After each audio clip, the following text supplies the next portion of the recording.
আমার চ্যানেলে তোমাদের সকলকে স্বাগত। আজ আমরা ক্লাস 3 রায়ন মার্টিন প্রশ্নবিচিত্রা থেকে অঙ্কের দ্বিতীয় পর্যায়ক্রমিক মূল্যায়নের প্রথম স্কুল সলভ করব।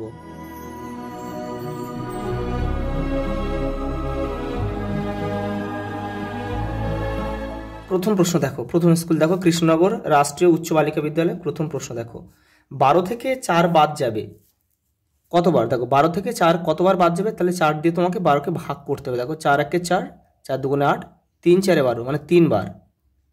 পরেরটা দেখো, 9 বার 9 যোগ করলে পাওয়া যাবে, তাহলে 9 এর সঙ্গে 9 আমরা কি করব? গুণ করব। তাহলে 9 9, দেখো 9 9 কত? 81। পরেরটা দেখো, 7 বার 6 ঘর লাফালে যাওয়া যাবে, তাহলে 6 7 কত? 42। আমাদের নামটা মুখস্থ রাখতে হবে কিন্তু। ভাগশেষ ভাজকের থেকে সবসময় ছোট হয়। 6 জোড়া মানে 1 জোড়া মানে 2টো, তাহলে 6 জোড়া মানে 6 2 12, 12টি। পরেরটা দেখো, 76 সংখ্যাটি দেখো জোড় সংখ্যা। কারণ কি? দেখো যেসব সংখ্যার শেষে 0 2 4 6 8 থাকে সেগুলো 2 দিয়ে বিভাজ্য। তাহলে দেখো এখানে 6 আছে, তাই সেই জন্য সংখ্যাটা কিন্তু 2 দিয়ে বিভাজ্য। 2 দিয়ে বিভাজ্য হলেই জোড় সংখ্যা। 714 সংখ্যাটি 3 দিয়ে বিভাজ্য নয়। দেখো 3 দিয়ে কোনো সংখ্যা বিভাজ্য হতে গেলে সেই সংখ্যাটার দেখো এখানে 7 যোগফল 3 দিয়ে বিভাজ্য হতে হবে। এই সংখ্যাগুলোর যে অঙ্কগুলো রয়েছে দেখো 7 একে 7 আর 8, 8 আর 4 12, তাহলে 12 সংখ্যাটা যদি 3 দিয়ে যায় তাহলে পুরো সংখ্যাটাই 3 দিয়ে যাবে। তাহলে 12 মানে 3 4 12, তাহলে মিলে যাচ্ছে, অর্থাৎ সংখ্যাটা 3 দ্বারা বিভাজ্য। পরেরটা দেখো, ফাঁকা ঘর পূরণ করো। দেখো 12 2 24, দেখো এটাকে ভাগ করতে হবে। 3 দিয়ে ভাগ করলে এটা হবে 50। দেখো এই চিত্রে কটি বাহু আছে? দেখো 1 1 2 3 4 5 6, 6টি বাহু রয়েছে। দেখো 5 টাকা সমান সমান আমরা কি লিখতে পারি? 500 পয়সা লিখতে পারি। পরেরটা দেখো, একটি চেয়ারের দাম 225 টাকা হলে 4টি চেয়ারের দাম কত? তাহলে এটাকে 4 দিয়ে এটাকে গুণ করলেই হয়ে যাবে। 4 5 20, 0 হাতে থাকে 2, 4 2 8, 8 আর 2 10, 10 0 হাতে থাকে 1, 4 2 8 1 9, 900। তাহলে 900 টাকা। বলছে জোড় প্লাস বিজোড় কি হয়? জোড় প্লাস বিজোড় সবসময় বিজোড় হয়। সবসময় দেখে নাও, একটা জোড় সংখ্যা লেখো 2 আর একটা বিজোড় সংখ্যা লেখো 3, দেখো 5, 5 মানে দেখো বিজোড় সংখ্যা। এবার দেখো বিজোড় প্লাস বিজোড় সমান সমান জোড় হবে। দেখে নাও, তো বিজোড় মানে আমরা লিখছি 7 একটা বিজোড় সংখ্যা, আর মনে করো ফের আরেকটা বিজোড় সংখ্যা আমি লিখছি 3 সমান সমান দেখো 10, তাহলে 10টা কিন্তু জোড় সংখ্যা। দেখো শেষে 0 রয়েছে। দেখো পরের প্রশ্ন দেখো, ভাজ্য সমান সমান আমরা কি লিখতে পারি? ভাজ্য সমান সমান দেখো ভাজক ভাগফল, ভাজক গুণ ভাগফল সমান সমান ভাগশেষ। 16 ভাগ 3, তাহলে এটা 3 দিয়ে আমরা 16কে ভাগ করছি, অর্থাৎ 16টা কিন্তু ভাজ্য, 3টা ভাজক। আর দেখো এই 5টা হচ্ছে ভাগফল। 5 3 দেখো 5 3 15, আর অবশিষ্ট দেখো 1, এটা হচ্ছে ভাগশেষ বা অবশিষ্ট লিখবে। পরেরটা দেখো, জোড় সংখ্যার এককের ঘরের সংখ্যাগুলি 0 2 4 6 8।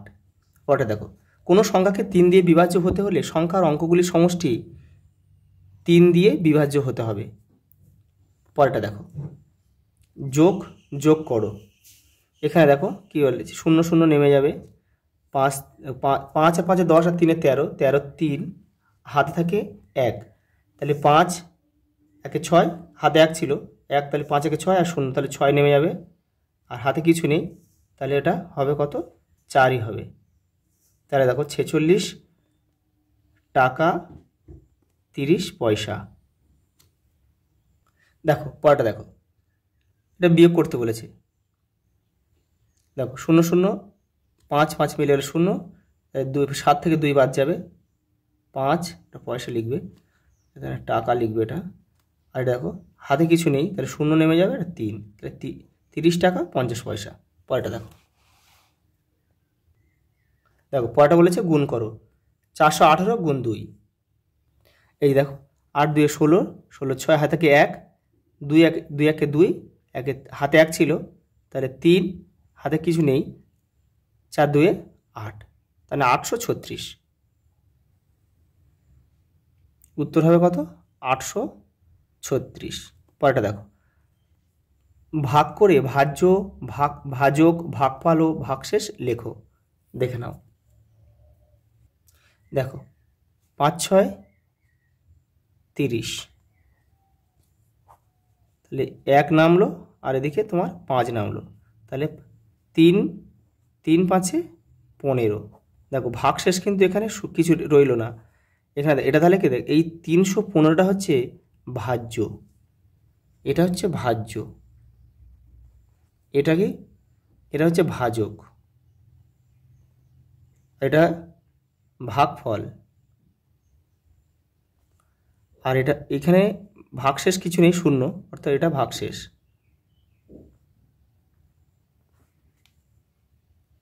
দেখো 7টা কি বল, নিচের সমস্যাগুলি সমাধান করো।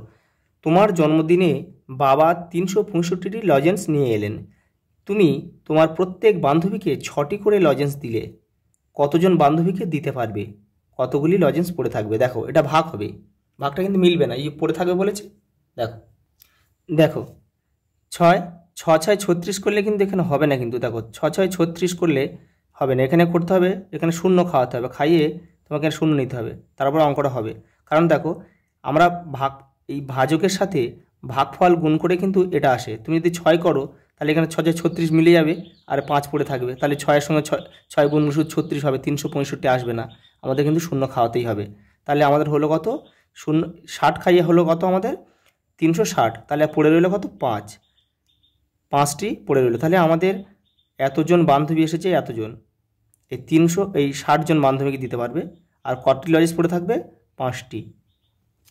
পরের প্রশ্ন দেখো, রানাঘাট থেকে কৃষ্ণনগর যাওয়ার 6টি বাস ছাড়বে। প্রতি বাসে 117 জন যাত্রী আছে, মোট কতজন কৃষ্ণনগর যেতে পারবে? দেখো এটা বুঝতে পারছো যে প্রতি বাসে মানে একটা বাসে, অর্থাৎ 6টা বাসে কতগুলো আছে, তার মানে অর্থাৎ এটাকে গুণ করতে হবে, গুণ করলে আমাদের উত্তর বেরিয়ে যাবে। দেখো 6 7 42 2 হাতে থাকে 4, 6 1 6 4, 10 0 হাতে থাকে 1, 6 1 6, 6 1 7, 702, 702 জন যাত্রী যেতে পারবে। দেখো পরেরটা কী বলেছে, দেখো আর একটা সমস্যা তৈরি করো। দেখো এখানে 200 টাকা দিয়েছে, করা 1 2 3 4টে পুতুলের ছবি দিয়েছে, তাহলে প্রত্যেকটা পুতুল 50 টাকা করে, তাহলে আমরা লিখতে হলে প্রতি পুতুল